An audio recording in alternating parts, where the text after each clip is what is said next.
The global oil and natural gas supplies are being consumed faster than what was thought to be possible. Due to the soaring demand for energy, the popularity of biofuels has revived, as the production of fossil fuels is set to decline drastically due to a shortage of resources and skyrocketing extraction costs. As a result of high petroleum prices, biofuels is the best candidate for alternative fuels considering its efficient infrastructure, high performance, and low costs to market. Biofuels has an image of renewability and abundance to the world. However, the question is, what exactly are biofuels? There are two types of biofuels, ethanol and biodiesel.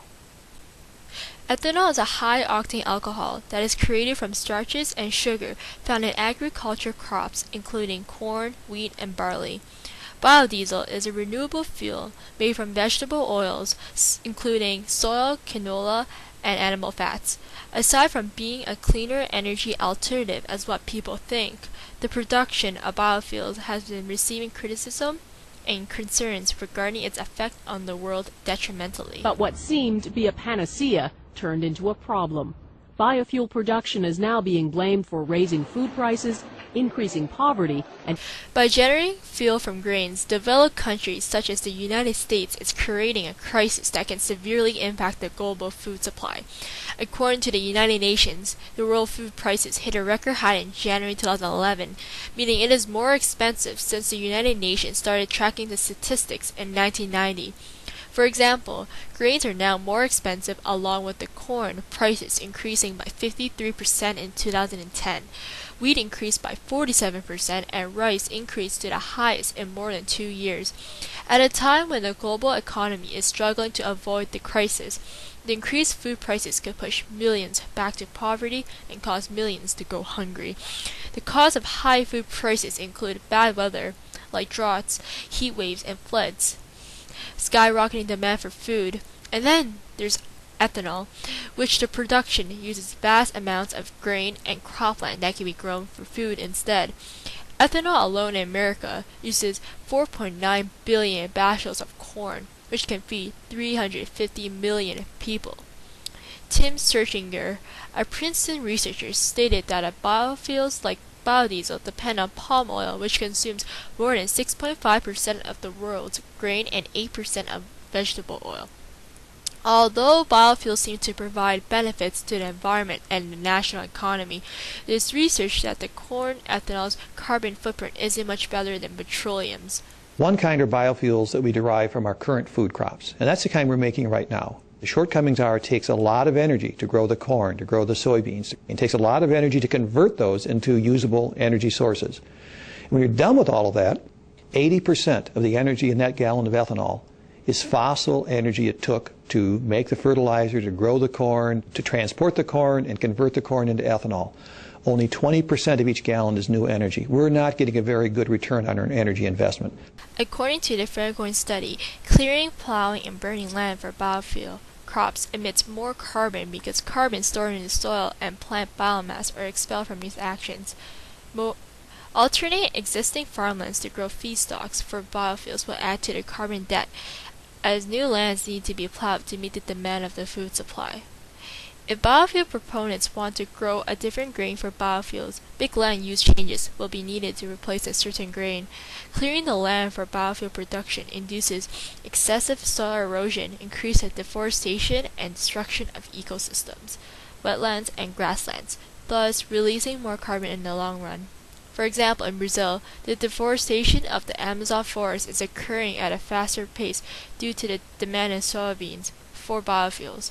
Saving the forest is impossible due to the enormous amounts of cropland used to grow the fuels. Not only that, biofuels put pressure on water supplies as water is needed for field refineries and irrigation. but growing them takes energy, fertilizers and pesticides, often made from conventional oil. And the machines used in seeding, harvesting, and processing use gasoline and electricity. By the time you actually factor in all those things, you're sometimes using, in fact, more carbon to power your car on biofuels than you were on if you were just burning petrol in the tanks. February in Science magazine, claims the worst-performing biofuels, such as ethanol made from corn, actually increase greenhouse gas emissions.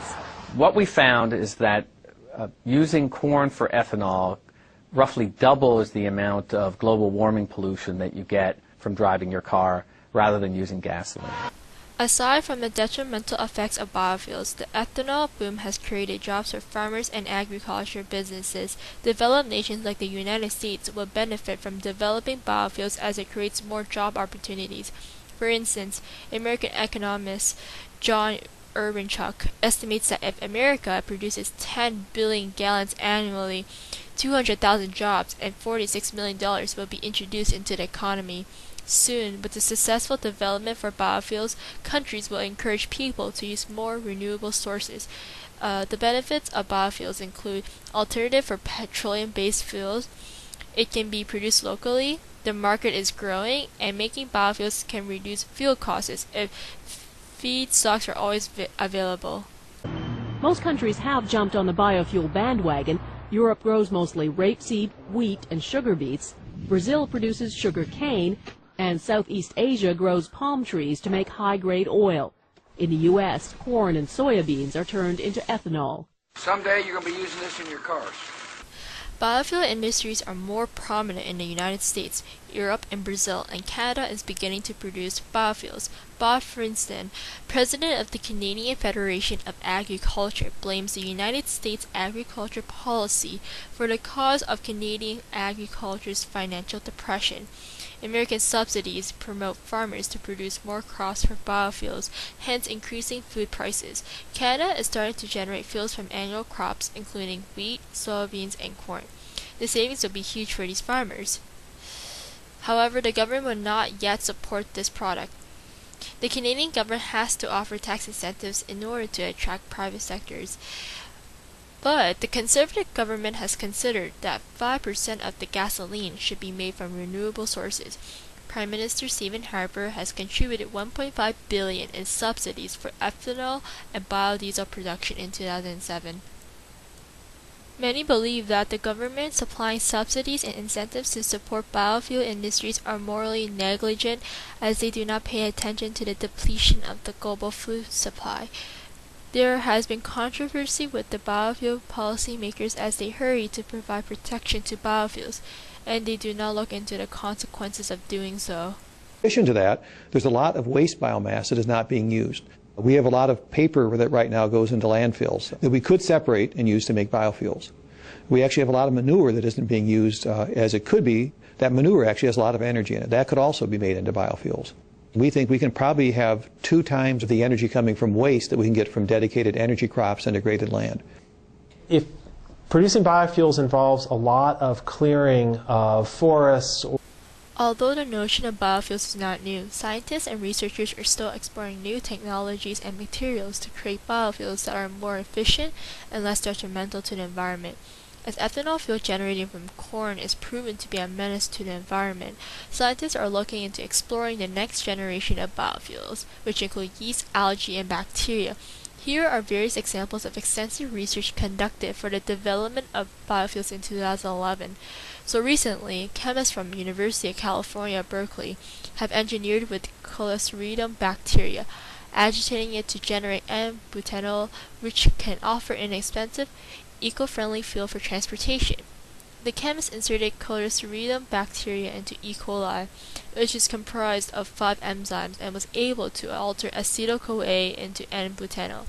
The newly converted E. coli generates 5 grams of N-butanol per liter, producing more than the current N-butanol productions.